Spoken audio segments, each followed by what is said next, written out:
السلام عليكم ورحمة الله وبركاته. ازيكم يا حبايبي؟ عاملين ايه؟ النهاردة ان شاء الله نعمل مع بعض بقى ايس كريم. ان شاء الله نعمله بطريقة سهلة. عندنا كوبايتين من اللبن، ده كريم شانتيه، كوباية كريم كراميل وجيلي وسكر معانا حسب الاحتياج. وعندنا بقى صوصات في التلاجة. احنا اول حاجة اللي احنا نستخدمها كوبايتين اللبن.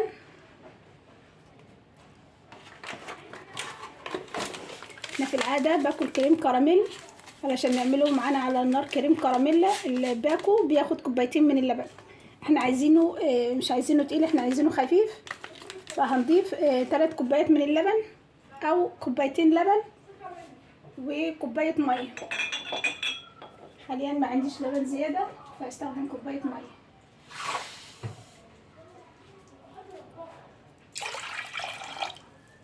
نبقى نرفعهم على النار. عندنا بقى لبن رفعناه على النار. نضيف كده 3 معالق كبار من السكر،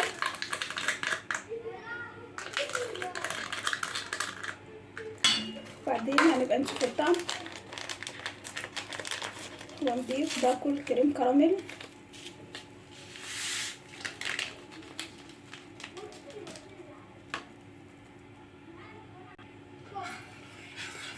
هنقلبه بقى على النار.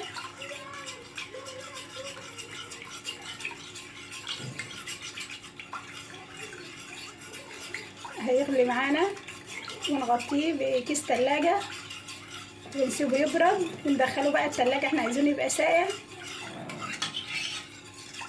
بعد ما يسقع معانا في التلاجة هنكمل الوصفة.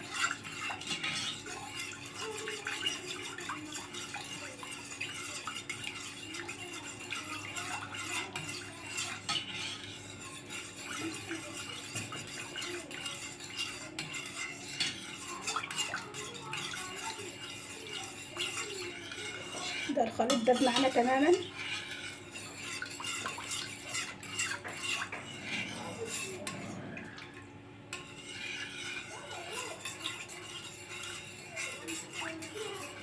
نسيبه بقى يغلي.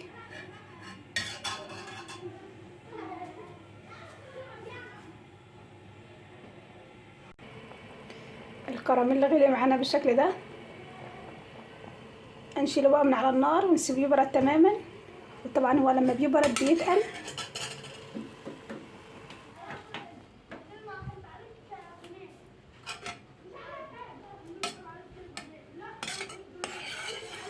نسيبه كده يهدى من السخونة وهنغطي وشه بكيس تلاجة وهندخله بقى التلاجة يسقع.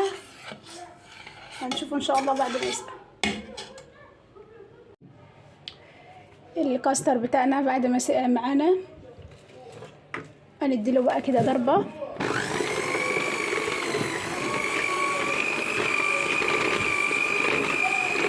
وعندنا بقى صوصات.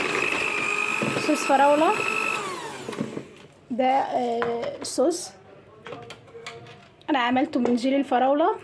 اخدنا كده معلقة كبيرة من الجيلي، عليها معلقة صغيرة من النشا، مع نص كوباية مية، ودوبناهم مع بعض ورفعناهم على النار لما القوام تقل بالشكل ده.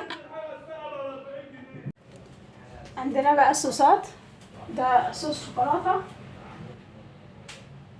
صوص شوكولاتة اقتصادي. انا كنت عاملاه يعني من قبل كده، ما صورتوش معاكم، بس ان شاء الله نعمل كل الصوصات دي ونصورها.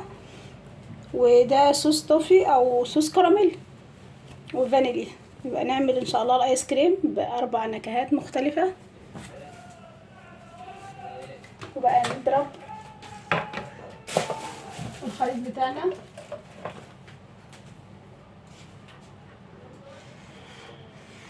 نضيف كده كوباية الكريم شانتيه، ده كريم شانتيه خام.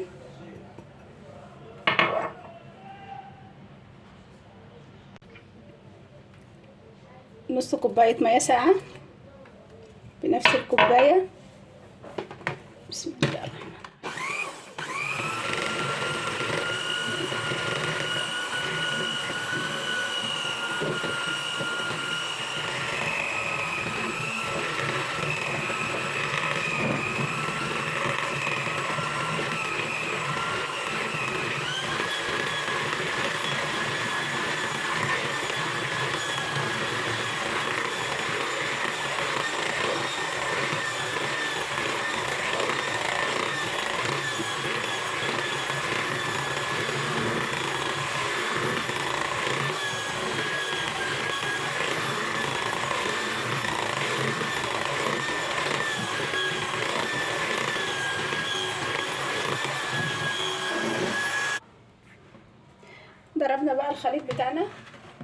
جدا،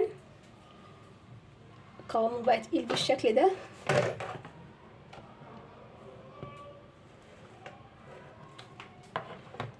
هنبتدي بقى نقسمه في العلب اللي هتدخل الفريزر.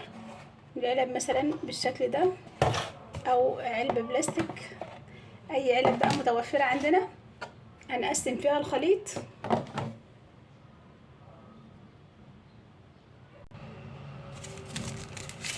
عندنا بقى اول علبة من الايس كريم هنعملها بنكهة الفانيليا.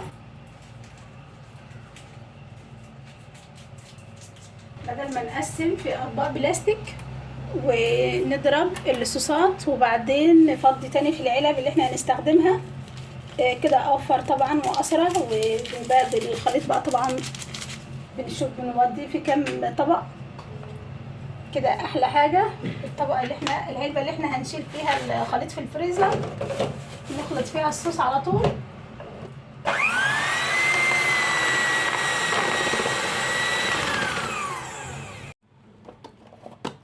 اول علبه معانا ضفنا لها الفانيليا واديناها ضربه كده.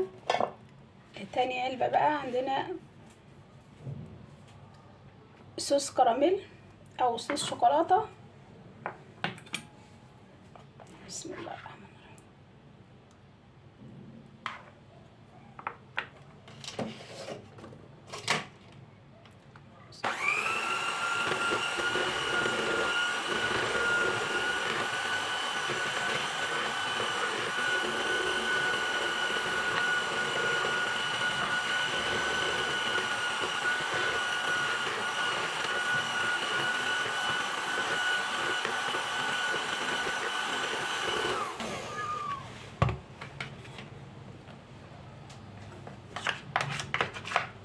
حابين نزود اللون ده، كان في التلاجة فالقوام بتاعه تقيل بالشكل ده.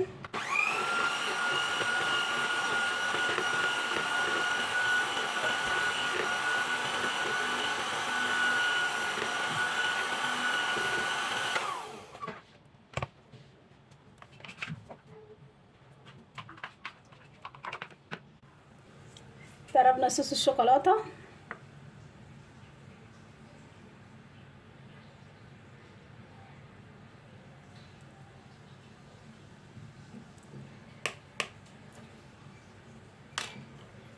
عندنا اخدنا كده معلقه من الصوص ودوبناها، فكيناها كده بمعلقه ميه.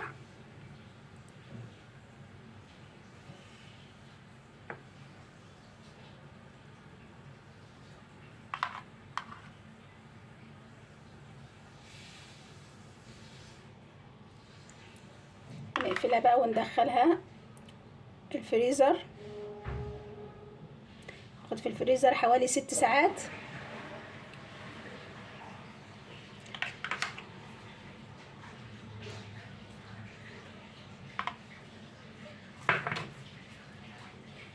ده كده تاني صوص معانا،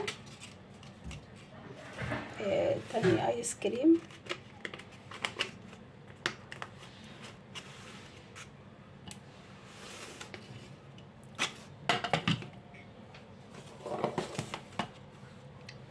عندنا بقى نكهة الفراولة.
حلوة جدا.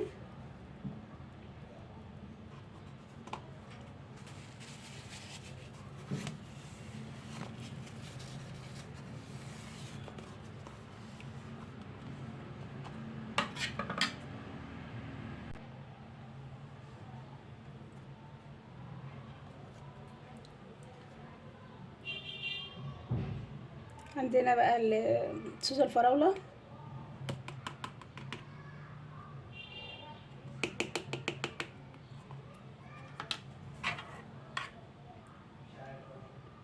خفينا بشوية مية.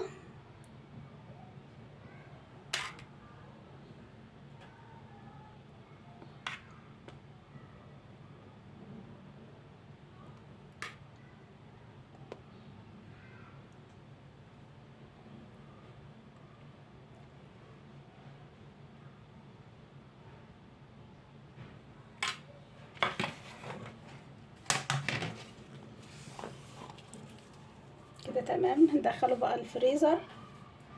وعندنا اخر حاجة معانا صوص التوفي او صوص الكراميل.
ايه رأيكم بقى في الجمال ده؟ ندخله بقى الفريزر ونشوفهم ان شاء الله بعد 6 ساعات.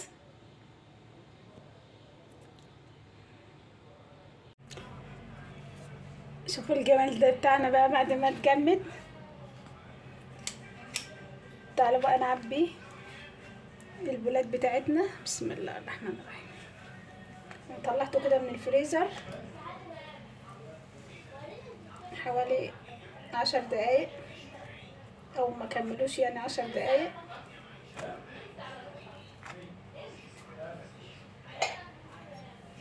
بسم الله الرحمن الرحيم.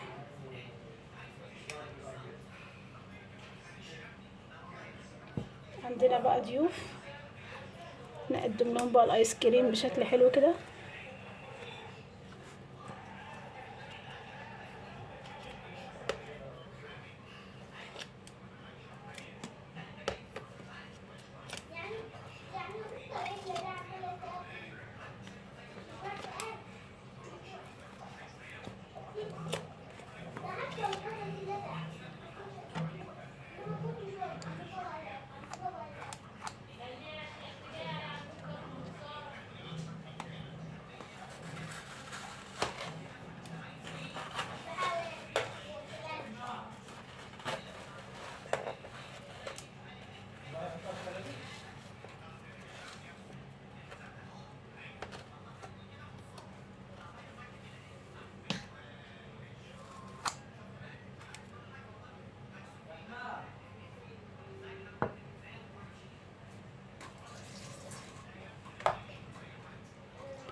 كده حلو جدا.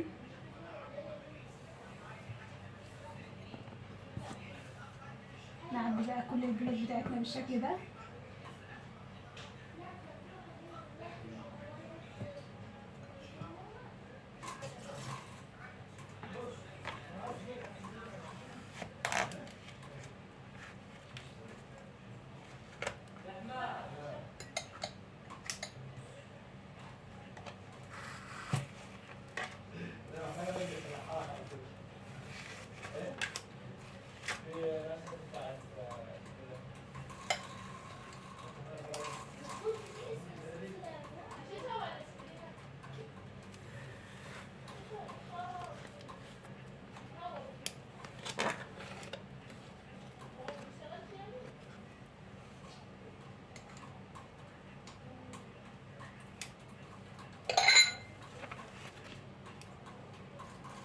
الايس كريم معانا بالشكل ده.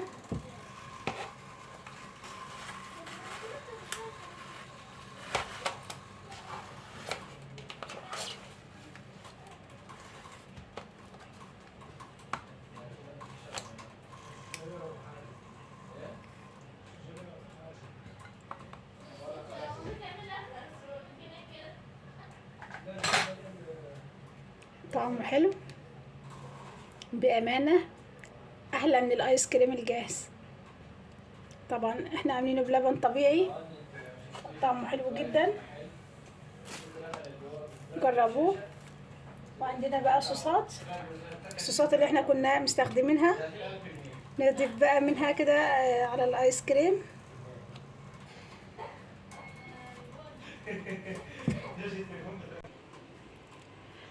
جربوا بقى الايس كريم بتاعنا حلو جدا. لو عجبكم بقى الفيديو ما تنسوش اللايك والاشتراك في القناة، والسلام عليكم.